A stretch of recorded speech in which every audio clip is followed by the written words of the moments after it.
There's a street in Brooklyn named after Confederate General Robert E. Lee, and another one named after another general, Stonewall Jackson.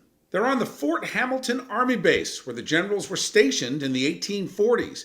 The Army has rejected past calls to rename the streets, but after the death of George Floyd, there's been a renewed push to do so. Mayor Bill de Blasio supports this new effort, saying Thursday, quote, "We will go right back at the military."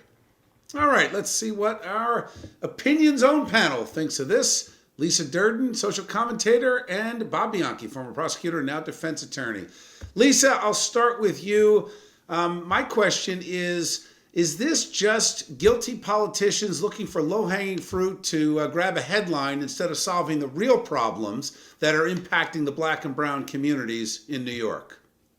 I can't speak for what's in other people's minds, but I'll tell you from my point of view, I love it. Robert E. Lee was nothing but a thug. He was responsible for the deaths of thousands and thousands and thousands of Americans who fought in the Civil War in defense of the South to continue owning Black slaves for property. That monster should not be revered nor celebrated. Robert E. Lee was actually known as anti-slavery, even writing to his wife, talking about it being a moral and political evil. He chose to defend his home state. Anyway, you could argue that all day long. But the question is, where do you draw the line with the naming battle that glosses over, in my opinion, the real issues out there?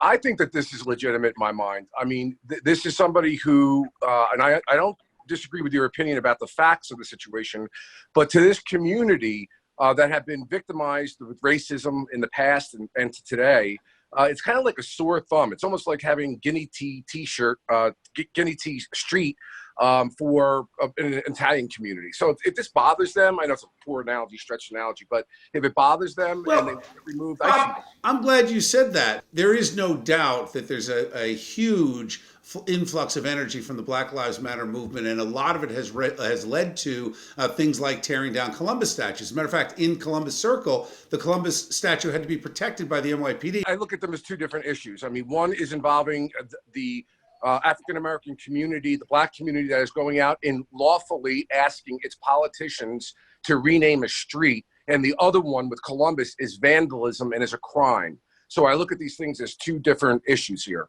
Okay. All right. Thanks, Lisa. Thanks, Bob. I agree with that.